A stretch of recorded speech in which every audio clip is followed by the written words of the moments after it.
நான் கர்ப்பமா இருக்கேன்னா விளக்கம் கொடுத்திருக்காங்க ரவிமோகனோட நெருங்கிய தோழி. உண்மையிலேயே கர்ப்பமா?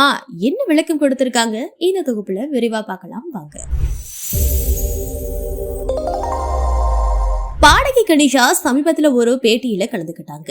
அப்போ தன்னை பற்றி வர வதந்திகளுக்கு விளக்கமும் கொடுத்திருக்காங்க. அதுல அதிகமானோர் கெனிஷா கிட்ட நீங்க கர்ப்பமா இருக்கீங்களா என்று கேட்டு வருவதாகவும், ஆனா உண்மை நிலை என்பது என்ன பற்றி கெனிஷாவே பேசியிருக்காங்க. பாடகி கெனிஷா பற்றி செய்திகள் சோசியல் மீடியாவுல சில மாதங்களா பரவி வருது. கெனிஷா சோசியல் மீடியாவுல பயங்கர ஆக்டிவா இருக்கிறவங்க. தாம் பாடும் வீடியோ மற்றும் சுற்றுலா சென்ற வீடியோக்களை பகிர்ந்து வர கெனிஷா பற்றிய சர்ச்சைகளும் அளவுக்கு அதிகமா பரவிட்டு வருது. அதாவது ரவிமோகன் அவருடைய மனைவி ஆர்த்தியை பிரிவதா கடந்த வருடத்துல அறிவிச்சாரு. அப்போ ரவிமோகன் கெனிஷா கூட பழகி வருவதாலதான் ரவிமோகன் ஆர்த்தியை பிரிஞ்சு விட்டார் என்றெல்லாம் வதந்திகள் பரவுச்சு. அது போல கெனிஷா மற்றும் ரவிமோகன் இருவரும் சேர்ந்து எடுத்த புகைப்படங்களும் இணையதளத்துல பரபரப்பை ஏற்படுத்துச்சு.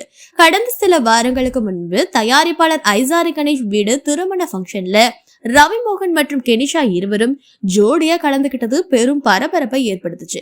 அதற்கப்புறம் இருவரும் லிவிங் ரிலேஷன்ஷிப்ல இருக்கிறதாகவும் சிலர் சொல்லிட்டு வந்தாங்க. ஆனா அதையெல்லாம் ரவிமோகன் மற்றும் கெனிஷா இருவருமே மறுத்தாங்க. இந்நிலையில கெனிஷா தற்போது கர்ப்பமா இருக்காங்களா என்று அவங்க கிட்ட சில கேள்வி எழுப்பியிருக்காங்க. அதற்கு கெனிஷா சமீபத்துல விளக்கமும் கொடுத்திருக்காங்க. அதுல நான் பெங்களூர்ல பிறந்து வளர்ந்தேன். அதற்கு பிறகு கனடா போயிட்டேன். அங்க இசை கல்லூரியில படிச்சு முடிச்சுட்டு திரும்பவும் பெங்களூருக்கே வந்துட்டேன். என்னுடைய அப்பா அம்மாவுக்கு நான் ஒரே பொண்ணு. அதனாலதான் நான் சொல்வதான் அவங்க கேட்பாங்க.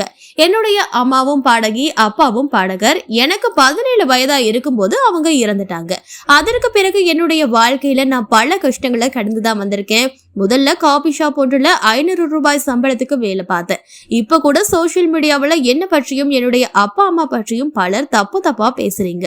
உங்களுக்கு வாய் இருக்குன்னு நீங்க பேசிட்டு இருக்கீங்க.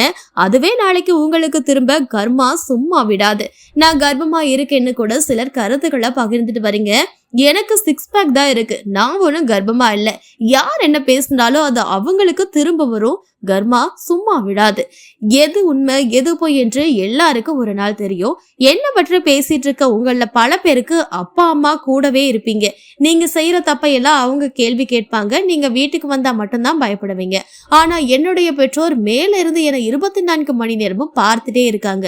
அவங்களுடைய பார்வையில இருந்து நான் தப்ப முடியாது. அதனால நான் அவங்களுக்கு பயந்துதான் நடப்பேன். எனக்கு என்னுடைய பெற்றோர்கள் மட்டும்தான் துணையா இருக்காங்க. அவங்க அந்த பேட்டியில இப்படி விளக்கம் கொடுத்திருக்காங்க. என்னிடையில அந்த கர்ப்பம் போய் அப்படிங்கிறதுக்கு முழுமையா அவங்க விளக்கம் கொடுத்திருக்காங்க. பொறுத்திருந்து பார்க்கலாம் இன்னும் என்னென்ன சர்ச்சையில சிக்க போறாங்கன்னு. நமது தமிழ் நியூஸ் சேனலில் உங்களது பொருட்களை வெறும் 500 ரூபாயில் விளம்பரம் செய்ய வேண்டுமா? தொடர்புக்கு 7806942275 தொடர்பு கொள்ளுங்கள்.